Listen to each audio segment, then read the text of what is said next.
Hello everyone and welcome back to UGC NET mentor guys. आज के इस video में हम कंप्लीट प्रोसेस समझेंगे कि जो महाराष्ट्र सेट के फॉर्म निकले हैं उसको अप्लाई किस तरीके से करना है। कंप्लीट स्टार्टिंग से एंड तक का प्रोसेस मैं आपको समझाऊंगा। सो मेक श्योर आप इस वीडियो को आराम से विदाउट स्किप किए हुए देख लें।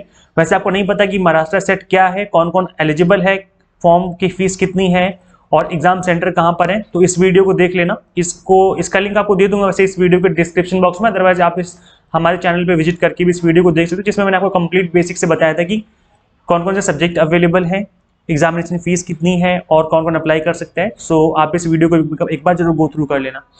गाइस देखिए, सबसे पहले सिंपली आप गूगल पे लिखेंगे MH सेट करके। जैसे आप महाराष्ट्र सेट लिखोगे तो आपके सामने जो पहली वेबसाइट ओपन हो गया कि that is MH set Pune university करके ओपन हो जाएगा, आ जाएगी। तो आपको इसी को ओपन करना है।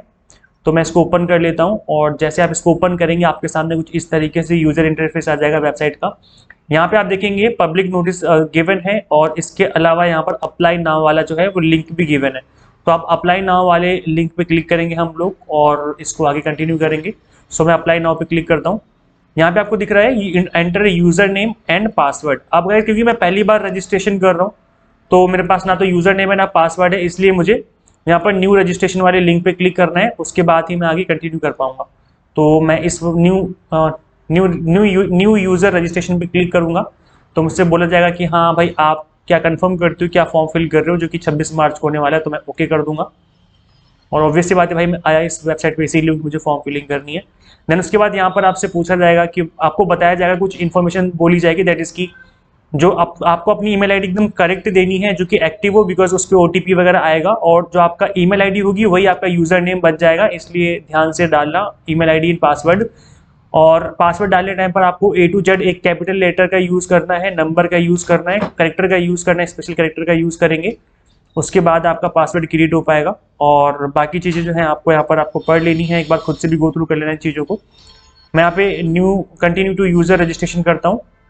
तो यहाँ पे बोला जा रहा है कि आपको अपनी ईमेल आईडी डालनी है, देन आपको पासवर्ड क्रिएट करना है, री एंटर करना है password, security question, then answer देना है। इसी सिक्योरिटी क्वेश्चन का आपको आंसर यहाँ पे देना है, देन सबमिट का बटन दबाना है। तो मैं इस प्रोसेस को एक बार कंप्लीट कर लेता हूँ वीडियो को पॉज करके। तो गाइस जैसे कि आप लोग अपनी स्क्रीन पे देख पा रहे होंगे कि यहाँ पर मैंने ईमेल आईडी डाली है। अब यहाँ पर ईमेल आईडी में आपको, जैसे मेरी ईमेल आईडी है ugcnetmentor@gmail.com। तो यहाँ पर मैं केवल ugcnetmentor लिखूंगा और इसमें यहाँ पर आपको ड्रॉप डाउन करके सिलेक्ट करना पड़ेगा कि आपकी जो ईमेल आईडी है वो कौन सी है। तो यहाँ पर क्योंकि आप ज़्यादातर लोगों की जीमेल होती है तो मैं जीमेल यहाँ पर सिलेक्ट कर रहा हूँ।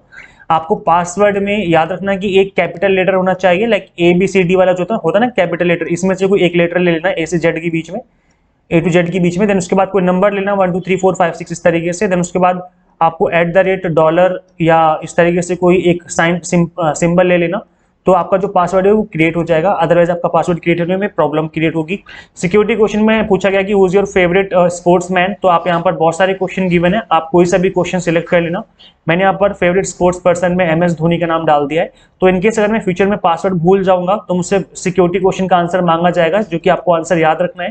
तो ये उस पर्पज के लिए होता है कि इनकेस अगर आप अपना पासवर्ड भूल जाओ तो आपसे पूछेंगे कि आपका जो सिक्योरिटी क्वेश्चन था वो क्या था, उसका आंसर क्या था। तो ये चीज आपको याद रखनी है। उसके बाद मैं यहाँ पर कंटिन्यू का बटन दबा देता हूँ। अब ये सबमिट करने के बाद मुझे इन लोगों ने क्या किया, एक मेल सेंड किया है। एंड तो यहाँ पर मैंने जो मेरा मेल है उसको आपको चेक करना है। मेल आईडी जब आप चेक करेंगे, जो आपने मेल आईडी डाली थी उस पर ये लोग आपकी मेल आईडी पे आपका पासवर्ड भी शेयर कर देंगे, जो भी आपने पासवर्ड डाला था पिछली वाली स्लाइड में। तो यहाँ पर मुझे अपनी ईमेल आईडी डालनी है, दोबारा से पासवर्ड डालना है और सिक्योरिटी करके सबमिट दोबारा से क्लिक कर देना है। तो अब आपको यहाँ पर कंटिन्यू करना है इस वाले लिंक पे आकर के लॉगिन फ्रॉम हियर करके। तो मैं इस लॉगिन फ्रॉम हियर वाले लिंक पे क्लिक करूंगा तो मुझे एक नई वेबसाइट ओपन होकर आ जाएगी। अब यहाँ पर जो आपने पासवर्ड क्रिएट किया है, यूजर आईडी जो आपने ईमेल आईडी डाली थी, इन दोनों को डाल करके आपको यहाँ पर लॉगिन करना है। तब हम आगे फॉर्म फिलिंग का प्रोसेस स्टार्ट करेंगे। एक बार लॉगिन कर लिया गाइस आपने। लॉगिन करने के बाद फिर यहाँ पे आपके सामने 3 स्टेप आ जाएंगे। स्टेप 1 में होगा आपका fill main application form. Step number 2 में होगा upload scan photo and signature. And step number 3 में होगा जहाँ पे आपको पेमेंट करनी होगी। तो यहाँ पर 3 स्टेप आपको दिख रहे हैं। मैं आपको पहले स्टेप पे लेके चलता हूँ, that is main application form है। इस पे आपको क्लिक करना है। यहाँ पे इस वाले ऑप्शन पे आपको क्लिक करना है। दिस इज द लिंक, ये लिंक है, आपको इस लिंक पे क्लिक करना है। तो एक नेक्स्ट आपका एक वेब पेज ओपन हो जाएगा। तो यहाँ पे मैं क्लिक कर लेता हूँ आपके सामने। आप देखिए जैसे मैंने क्लिक किया तो यहाँ पे आपसे पूछा जाएगा कि एग्जामिनेशन डिटेल जो है आपसे मांगी जाएगी, like exam centre, subject opted for set, किस सब्जेक्ट के लिए आप अप्लाई कर रहे हो, पोस्ट ग्रेजुएशन किस सब्जेक्ट में किया है आपने, इसके बाद आपको पर्सनल डिटेल डालनी है, name of candidate, father name, mother name, address of communication हो गया। तो नेम ऑफ कैंडिडेट में आपको अपना सरनेम डालना है पहले, देन आपका फर्स्ट नेम आएगा। जैसे मेरा नाम मोहम्मद आजम करके, मोहम्मद आजम ऐसे, तो मैं क्या करूँगा, यहाँ पर मुझे आजम जो है पहले डालना पड़ेगा, देन उसके बाद मोहम्मद बाद में डालना पड़ेगा। तो जो पहले स्टार्टिंग में आपके नाम में पहला वर्ड है उसको बाद में डालना है, और आजम जो वो पहले डालना पड़ेगा। जैसे सपोज आपका नाम है रवि कुमार, तो रवि कुमार के केस में क्या होगा, जो कुमार है आपको पहले डालना है, देन उसके बाद रवि यहाँ पर फर्स्ट नेम कोई जगह यहाँ पर आ जाएगा। इस तरीके से आपको फॉर्म फिलिंग करनी है, और ऐसे ही फादर के नेम में करना है, मदर के नेम में भी ऐसे ही करना है। एड्रेस तो आप डाल ही लोगे है ना, एड्रेस डालने में तो बहुत कोई इशू नहीं है।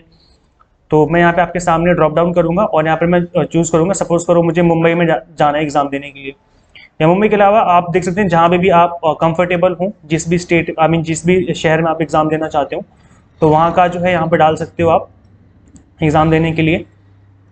एक बार एग्जाम सेंटर आपने फिल कर लिया तो उसके बाद आपसे पूछा जाएगा कि भाई आपका जो सब्जेक्ट है वो कौन सा है, किस सब्जेक्ट में आप अपीयर करना चाहते हो। तो सपोज करो मैं कॉमर्स में कर देता हूँ, वैसे आपका जो भी सब्जेक्ट है आप यहाँ पर वो वाला सब्जेक्ट चूज कर लेना।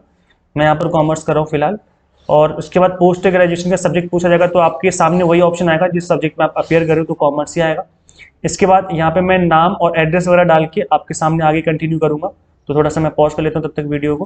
गाइज यहाँ पे एक चीज मैं आपको मेंशन कर दूं कि यहाँ पे ये लोग स्टेट ऑफ डोमिसाइल पूछ रहे हैं कि आप किस स्टेट में रहते हो। तो यहाँ पर आपके सामने कुछ 3 ऑप्शन गिवन है। पहला है आपका महाराष्ट्र, फिर अदर स्टेट है, देन गोवा है। तो क्योंकि मैं दिल्ली का हूँ तो मैं अदर स्टेट फिल करूंगा, और अगर आप महाराष्ट्र या गोवा की हो तो आपको महाराष्ट्र गोवा का जो है डोमिसाइल आई मीन वहाँ पे रहने का जो प्रूफ है वो आपका होना चाहिए। तो मैं अदर स्टेट पे क्लिक कर दूंगा। अदर स्टेट पे क्लिक करते ही ये मुझसे बोल रहे हैं कि आप ओपन कैटेगरी से हो, मतलब यहाँ पर आपको रिलैक्सेशन नहीं दिया जाएगा, SC ST वाला जो मिलता है रिलैक्सेशन OBC का, तो ये मुझे ओपन कैटेगरी में डाल देंगे अदर स्टेट का करते ही।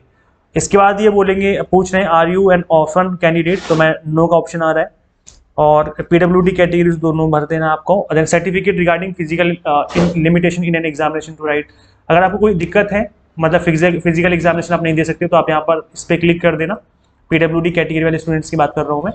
और letter of undertaking to using on scribe, मतलब अगर आप किसी पर्सन को लेके जाना चाहते हो कि एग्जाम में भाई हमारी हेल्प कर दो, मैं एग्जाम नहीं दे पाऊंगा, तो आप इसको फिल कर देना। टाइप ऑफ डिसेबिलिटी में मैं नॉट एलिजिबल कर देता हूँ। और प्रेजेंट स्टेटस जो है आप टीचर और नॉन टीचर कर सकते हो कि आप कहाँ क्या कर रहे हो, अभी मैं टीचर कर देता हूँ। इसके बाद नेम ऑफ PG कोर्स पूछेंगे तो मैं MCOM कर देता हूँ, क्योंकि यहाँ पर कॉमर्स की फील्ड में अगर दे रहे हो तो 4 लोग एलिजिबल होते हैं कॉमर्स की फील्ड में देने के लिए, तो फिलहाल मैं MCOM कर रहा हूँ। और then name of university of your PG, तो मैंने यहाँ पर दिल्ली यूनिवर्सिटी से किया है तो मैं यूनिवर्सिटी ऑफ दिल्ली कर देता हूँ। एक बार चेक कर लेता हूँ इसको मैं। ओके, तो गाइस यहाँ पर दिल्ली यूनिवर्सिटी जो है वो ऑप्शन में गिवन नहीं है, तो क्योंकि यहाँ पर ज़्यादातर यूनिवर्सिटी जो है वो मुंबई के आसपास की है, तो मैं अदर पे क्लिक कर दूंगा। अदर वाला ऑप्शन भी आप देख सकते हो, यहाँ पर जितनी भी यूनिवर्सिटी है उसमें मैं अदर वाला ऑप्शन चूज कर रहा हूँ, क्योंकि मेरी यूनिवर्सिटी जो है वो दूसरी है। तो मुझे नाम देना पड़ेगा कि किस यूनिवर्सिटी से कर किया है आपने, तो मैं लिखूंगा यूनिवर्सिटी ऑफ दिल्ली। तो यहाँ पर इस तरीके से आप नाम लिख सकते हो अपनी यूनिवर्सिटी का। देन PG कोर्स कंप्लीट कर लिया है तो आप लिखना है, और अगर नहीं किया है तो करना है आपको। तो PG कोर्स कंप्लीटेड है, अपीयरिंग है, कहाँ से किया आपने, यूनिवर्सिटी डिपार्टमेंट से किया है, कॉलेज या फिर इंस्टीट्यूट है, तो मेरा कॉलेज था तो मुझे नाम लिखना पड़ेगा कॉलेज का। तो मैं लिखूंगा यहाँ पर Shri Ram college of commerce, तो अपने कॉलेज का नाम दे देना है आपको। देन PG कोर्स कंप्लीट कर लिया, फिर अपीयरिंग में हो, क्योंकि केवल फाइनल ईयर वाले ही फॉर्म भर सकते हैं, फर्स्ट ईयर वाले फॉर्म फिल नहीं कर सकते। जैसे नेट में होता है, नेट में फर्स्ट ईयर वाले भी फॉर्म भर देते हैं और एलिजिबल होते हैं, जबकि यहाँ पर केवल फाइनल ईयर वाले एलिजिबल है। तो अपीयर्ड में हो, फाइनल ईयर हो तो आप अप्लाई करना, फर्स्ट ईयर में तो अप्लाई मत करना, आप एलिजिबल नहीं हो। क्योंकि मेरा कंप्लीट हो गया है तो मैं यहाँ पर कंप्लीट वाला फॉर्म इस पर क्लिक करूंगा। और अगर अपीयर्ड वाला होता तो फिर मैं अपीयर्ड पे क्लिक करके आगे कंटिन्यू कर देता। तो मेरा कंप्लीटेड है, कंप्लीटेड पे जैसे क्लिक करोगे तो पासिंग ईयर पूछा जाएगा, तो मेरा पासिंग ईयर 2016 था। और यहाँ पे पूछा जा रहा है कि CGPA था फिर मार्क्स थे, तो मुझे मार्क्स दिए गए थे, मेरा CGPA नहीं था। देन आपको यहाँ पर कंप्लीट इन्फॉर्मेशन भरनी है। मैं अभी फिलहाल के लिए इसको रोक देता, आई मीन पॉज करके आगे कंटिन्यू कर देता हूँ। देन इसके बाद गाइस जब मैं मार्क्स वगैरह फिल कर दूंगा तो इसके मार्क्स वगैरह फिल करने के बाद आपसे पूछा जाएगा ग्रेड के बारे में, ग्रेड फिल कर देना। और इसके बाद देखिए यहाँ पर ग्रेड का जो ऑप्शन है वहाँ पर ABCD करके गिवन है, तो आप यहाँ पर भर देना। वैसे क्योंकि यहाँ पर ग्रेडिंग सिस्टम था नहीं हमारे में, हमें तो मार्क्स दिए गए थे, तो अब मैं नो ग्रेड फिल कर दूंगा, क्योंकि हमारे में ग्रेड नहीं दिया गया था। CGPA में जनरली ग्रेड दिया जाता है, तो अगर CGPA फिल करोगे तो आप ग्रेड उठाना, अदरवाइज आप मार्क्स फिल करोगे तो परसेंटेज होती है, वहाँ पर फिर ग्रेड नहीं दिया जाता, बिकॉज ग्रेडिंग सिस्टम नहीं होती है मार्क्स वाले केस में। तो मैं नो ग्रेड लिख दूंगा। इसके बाद यहाँ पे लिखा हुआ are you previously SET qualified in this subject, मैं लिखूंगा नो, मैंने पहले अपीयर नहीं किया है। उसके बाद मैं डिक्लेरेशन वाले पे क्लिक करूंगा। याद रखना यहाँ पर आपको क्लिक करना है, उसके बाद ही आपको सबमिट पे बटन दबाना है। इस पर क्लिक नहीं करोगे तो सबमिट वाले बटन जो है आगे काम नहीं करेगा। तो यहाँ पर मैं आपको डिक्लेरेशन पे क्लिक करके सबमिट के बटन को दबा देता हूँ। अच्छा गाइस, यहाँ पर एक दिक्कत हो गई है, दैट इज कि यहाँ पे ये बोला जा रहा है कि सपोज करो आपके मिडिल नेम सरनेम में कुछ भी नहीं, सपोज करो केवल नाम आपका आजम है, केवल आजम नेम है और कुछ भी नहीं है, तो ऐसे में आप क्या लिखोगे, यहाँ पर डायरेक्ट आजम लिख देना और यहाँ पर डॉट और डॉट लिख के छोड़ देना। तो मतलब डॉट आपको देना पड़ेगा, अदरवाइज ये फॉर्म आगे कंटिन्यू नहीं होगा। तो यहाँ पे मैं डॉट लगा देता हूँ, एक ऐसे करके डॉट लग गया, यहाँ पर भी डॉट दे देता हूँ ऐसे करके डॉट, और इधर भी डॉट दे देता हूँ, और मैं इधर भी दे देता हूँ डॉट ऐसे करके, ठीक है।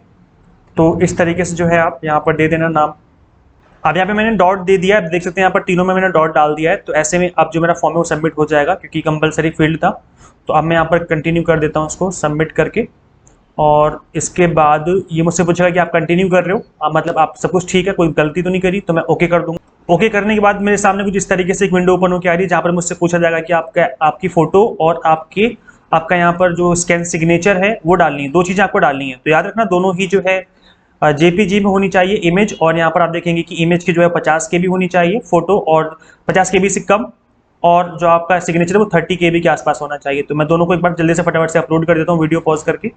तो देखिए कैसे करना है आपको, यहाँ पर इस वाले पे क्लिक करोगे तो आपसे इमेज के लिए मांगेगा कि इमेज कहाँ पर पड़ी हुई आपकी। जब इमेज आप सिलेक्ट कर लोगे तो इमेज सेलेक्ट करने के बाद आपको इस वाले बटन पे क्लिक करना है, that is upload student photo करके। जब आप इस वाले बटन पे क्लिक कर दोगे तब जाके फोटो आपकी ऑटोमेटिकली अपलोड हो जाएगी। ऐसे ही मैं सिग्नेचर के लिए कर देता हूँ। यहाँ पर देखिए, यहाँ पर जैसे आप सिग्नेचर वाले बटन पे क्लिक करोगे तो आपसे सिग्नेचर मांगेगा, देन उसके बाद आपको इस वाले बटन पे भी क्लिक करना है। तो देखिए मैं आपके सामने करके दिखाता हूँ। मैंने इस पर क्लिक किया तो ये मुझसे मांग रहा है कि भाई कहाँ पे सिग्नेचर पड़ी, सिग्नेचर यहाँ पर है, तो मैं इसको ओपन कर लेता हूँ।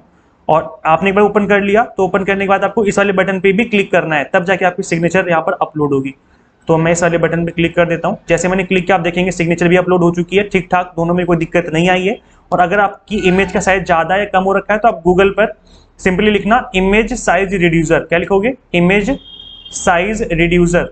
तो ऐसे लिखोगे तो वेबसाइट आ जाती है बहुत सारी, उस पर आप ऑनलाइन भी इमेज जो है ऊपर नीचे कम कर सकते हो उसकी साइज को, तो उसमें कोई दिक्कत नहीं। इतना तो कर लोगे आप लोग, आई थिंक इतना तो आप लोगों को पता होगा। इसके बाद फाइनल स्टेप आएगा, आपको प्रोसीड फॉर पेमेंट करके यहाँ पे ऑप्शन दिख रहा है, इस वाले बटन पे क्लिक करूंगा तो अब मैं बस मुझसे पेमेंट मांगी जाएगी और मैं डायरेक्टली फॉर्म फिल कर दूंगा। तो गाइज यहाँ पे आप देख सकते हैं कि ये लिखा हुआ है, that is if your payment is successfully completed then and only then you can download your application form. तो मतलब एक बार मैंने पेमेंट कर दी तब मेरा कंप्लीट हो जाएगा फॉर्म, उसके बाद मैं अपना एप्लीकेशन फॉर्म जो है वो डाउनलोड कर सकता हूँ, लाइक जो मेरा कंफर्मेशन पेज होगा। तो यहाँ पर मैं प्रोसीड टू पेमेंट कर देता हूँ एक बार, और जैसे ही मैं प्रोसीड टू पेमेंट करूंगा अब यहाँ पे आपके सामने सब कुछ ये ऑप्शन आ गया, दैट इज कि यहाँ पे आपका नाम हो जाएगा, और यहाँ पर एप्लीकेशन नंबर है, चालान नंबर है, ईमेल आईडी गिवन है, मोबाइल नंबर है, अमाउंट गिवन है। अगर अभी भी आपको कुछ चेंजेस करने तो अभी भी आप चेंज कर सकते हो, आपको लगता है कि कुछ मुझे चेंजेस करने चाहिए या नाम आगे पीछे करना चाहिए, ऐसे कुछ करना है, या फिर ईमेल आईडी तो खैर नहीं कर सकते, मोबाइल नंबर हो गया, इसको आप अभी एडिट कर सकते हो, और बाकी जो चीज़ें अभी आप एडिट कर सकते हो। एक बार आपने पेमेंट कर दी फिर आप एडिट नहीं कर पाओगे, तो इसलिए गाइस थोड़ा ध्यान रखिए इन चीज़ों को। यहाँ पर भी आप एडिट कर सकते हो, मतलब पीछे जा करके दोबारा से लॉगिन करके आप एडिट कर लोगे, और अगर आपने एक बार पेमेंट कर दी फिर आप एडिट नहीं कर पाओगे। तो यहाँ पे आपके पास 3 ऑप्शन गिवन है पेमेंट करने के, सीसी एवेन्यू है, एक्सिस बैंक का है गेटवे, और एक बैंक ऑफ महाराष्ट्र का गेटवे। आपको किसी भी एक गेटवे को यहाँ पर सिलेक्ट करना है और कंटिन्यू करना है। तो सपोज करो मैं सीसी एवेन्यू का गेटवे कंटिन्यू करता हूँ, सिलेक्ट करके प्रोसीड फॉर पेमेंट करना है। तो आप थोड़ा सा वेट करना है आपको, इस तरीके से आपके सामने डिटेल आ जाएगी। अब यहाँ पर ऑप्शन आपके सामने डेबिट कार्ड है, क्रेडिट कार्ड है, नेट बैंकिंग है, UPI, Bharat QR, EMI option, पे लेटर। तो बहुत सारे ऑप्शन गिवन है। अब मैं आपको यहाँ पर रिकमेंड करूंगा कि आप डेबिट कार्ड या फिर नेट, ये 3 ऑप्शन में से ज्यादातर चूज करना। इससे ज्यादा ऑप्शन चूज करोगे तो फिर पेमेंट अटक सकती है, तो ज्यादा ऑप्शन चूज नहीं करने आपको, या तो डेबिट कार्ड चूज करना है जो आपका एटीएम कार्ड होता है, नेट बैंकिंग या फिर यूपीआई, इसमें से ही आपको किसी एक पे क्लिक करना है और आगे पेमेंट को प्रोसीड कर देना है। सो सपोज करो मैं यूपीआई करूंगा, और यूपीआई पे अगर मैं क्लिक करता हूँ तो यहाँ पर भीम हो गया, फोन पे, गूगल पे, पेटीएम, व्हाट्सएप, अदर यूपीआई, बहुत सारे ऑप्शन गिवन है। तो किसी भी एक को सिलेक्ट करना है, जैसे सपोज करो पेटीएम से करना है तो पेटीएम को सिलेक्ट करना है, यहाँ पर यूपीआई आईडी डालना है आपको और कंटिन्यू कर देना है, आपकी पेमेंट हो जाएगी। आई होप आपको कंप्लीट प्रोसेस समझ में आ गया किस तरीके से करना है। एक बार आपने पेमेंट कर दी तो आपका जो कंप्लीट फॉर्म फिलिंग है वो हो चुकी है, अब आपको कुछ नहीं करना, आपके सामने कंफर्मेशन पेज आ जाएगा, उसको डाउनलोड करके रख लेना। आई होप आपको समझ में आ गया गाइस किस तरीके से चीजें हो रही हैं यहाँ पर। इसके अलावा अगर आप तैयारी करना चाहते हो, in order to qualify UGC NET और सेट एग्जाम दोनों की प्रिपरेशन हम करवा रहे हैं। अगर आपको फर्स्ट अटेम्प्ट में क्वालिफाई करना है तो in order to score good marks you need to do target based study. अगर आपको टारगेट बेस्ड स्टडी करनी है तो गाइस आप हमारा क्रैश कोर्स ज्वाइन कर सकते हो। यूजीसी नेट पेपर 1 है, यहाँ पर आपका सेट एग्जाम भी अवेलेबल है और कॉमर्स एंड मैनेजमेंट भी अवेलेबल है सेट एग्जाम के लिए। तो कंप्लीटली एग्जाम टारगेटेड बेस्ड आपकी स्टडी हो जाएगी यहाँ पर। इसके लिए आपको करना क्या है, यहाँ पर मैं बता दूं कि कंप्लीट बाइलिंगुअल कोर्सेज अवेलेबल है, इंग्लिश मीडियम हिंदी मीडियम दोनों में कंटेंट अवेलेबल करवाया जा रहा है। क्वेश्चन आंसरिंग पैटर्न चीजों को पढ़ाया जाएगा, मॉक टेस्ट भी अवेलेबल है, पीडीएफ फॉर्मेट में नोट्स भी हैं। तो एक सिंगल प्लेस पे आपको सारी चीजें मिल जाएंगी। इसको ज्वाइन करने के लिए आपको simply UGC NET mentor Android app अपने मोबाइल फोन में इंस्टॉल करनी है। यहीं पे आपको सेट का कोर्स दिख जाएगा। एक बार ऐप इंस्टॉल करेंगे गूगल प्ले स्टोर से तो आपको स्टोर पे क्लिक करना है। आप स्टोर पे क्लिक करेंगे, वहीं पे आपको सेट वाला जो कोर्स है वो विजिबल हो जाएगा। आई थिंक सेकंड या थर्ड नंबर पे आपको कोर्स दिखेगा। आपको कंप्लीटली दिखेंगे, जैसे यहाँ पर एक टॉपिक को अच्छे से कवर किया हुआ है, मॉक टेस्ट अच्छे से प्रैक्टिस करने के लिए।